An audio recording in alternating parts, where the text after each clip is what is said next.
ప్రభునామనికి ఘనత కలుగునుగాక. మొదటి కొరింథీయులకు రాసిన పత్రిక 13వ అధ్యాయము 8వ వాక్యం మనం చదువుకుంటున్నాం. ప్రేమ శాశ్వత కాలముండును, ప్రవచనములైనను నిరర్ధమవును, భాషలైనను నిలిచిపోవును, జ్ఞానమైనను నిరర్ధమవును. ప్రియమైనటువంటి దమ్ములడా, ఈ 13వ అధ్యాయం అంతా, మొదటి కొరింథీయులకు రాసిన పత్రిక 13వ అధ్యాయం అంతా పౌలు భక్తుడు ప్రేమను గురించి చెప్తున్నట్లుగా మనం చూస్తున్నాం. ఈ ప్రేమలో ఉన్నటువంటి విలువ అది మనుషులకు తెలియదు. మనుషులు తాత్కాలికమైనటువంటి ప్రేమ మానవుల్లో కనపడుతుంది. శాశ్వతమైన ప్రేమ దేవునిలోనే కనపడుతుంది. యేసుప్రభు మాత్రమే ఈ శాశ్వతమైన ప్రేమ కలిగి మనల్ని ప్రేమించి ఉన్నాడు.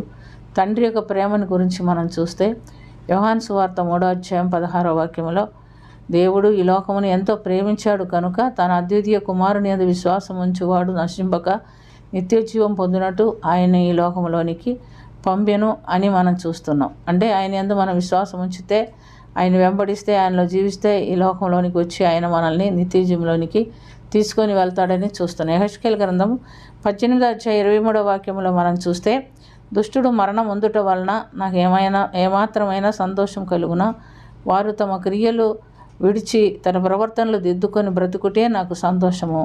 మరణము నొందువాడు మరణము నొందుట వల్ల నేను సంతోషించేవాడును కాను.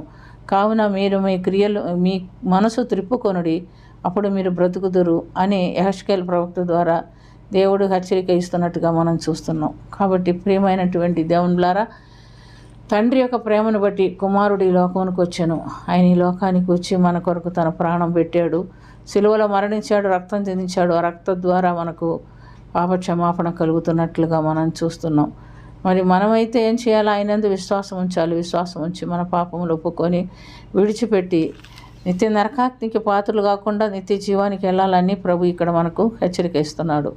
రోమీయులకు రాసిన పత్రిక 5వ అధ్యాయం 6వ వాక్యములో మనం గమనించినట్లయితే, మరి ఏలైనగా మనం ఇంకనూ బలహీనులమైనట్టుగా క్రీస్తు యుక్త కాలమున భక్తిహీనుల కొరకు చనిపోయాను అని మనం చూస్తున్నాం. దీన్ని బట్టి దేవుడు మన ఎడల తన ప్రేమ వెల్లడిపరచుచున్నాడు. ఎట్లనగా మనం ఇంకనూ పాపులమై ఉండగానే క్రీస్తు మన కొరకు చనిపోయాను. ఈ లోకంలో ఎవరు మన కొరకు ప్రాణం పెట్టలేదు, ఎవరు మనల్ని ప్రాణం పెట్టి విడిపించలేదు. కానీ యేసు ప్రభు ఒక్కడే మన కొరకు పాపం లేని మానవుడిగా జీవించి, పరిశుద్ధుడిగా జీవించి, పాపులమైనటువంటి మన కొరకు మరణించి, తన రక్తంతో మనల్ని కడిగి శుద్ధీకరించి తన నిత్య జీవనకు వారసులుగా చేసుకున్నాడు. కాబట్టి అదే శాశ్వతమైన ప్రేమ. అక్కడ ఏడుపు ఉండదు, దుఃఖం ఉండదు, కన్నీళ్ళు ఉండదు, మరణం ఉండదు, మరి ఏ బాధ అయినా ఉండదు. అలాంటి నిత్య జీవంలో మనల్ని వారసులుగా చేయటానికి యేసు ప్రభువే తన ప్రాణాన్ని పెట్టి మనల్ని విడిపించుకున్నాడు. కాబట్టి శాశ్వతమైన ప్రేమ మనం తెలుసుకొని ప్రభువుని ప్రేమించి ఆయన విశ్వాసం ఉంచి నిత్య జీవంలో ప్రవేశించినట్టుగా దేవుడు మనకు సహాయం చేయను కాక. ప్రార్థన చేసుకుందాం.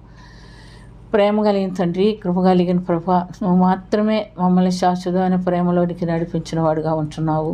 మనుషులు ఎవరు ప్రేమించినా అది తాత్కాలికమైన ప్రేమ మాత్రమే. ఈ భూమి మీద జీవించినంత కాలం మేము ఒకరితో ఒకరు ప్రేమ కనపరచగలుగుతాం, కానీ చనిపోయిన తర్వాత ఒకరి పట్ల ఒకరు ప్రేమ కనపరచలేము. కానీ నువ్వైతే మేము జీవించి ఉన్నప్పుడే నిన్ను కలిగి ఉండే నీ రాజ్యంలో ప్రవేశించడానికి మమ్మల్ని యోగ్యులుగా చేస్తున్నావని నీకు వందనాలు చెల్లించుకోవచ్చు. యేసుక్రీస్తు పుణ్యనామమున అది మిక్కిలి వినయంతో అడిగి వేడుకొంచున్నాము తండ్రి. ఆమేన్.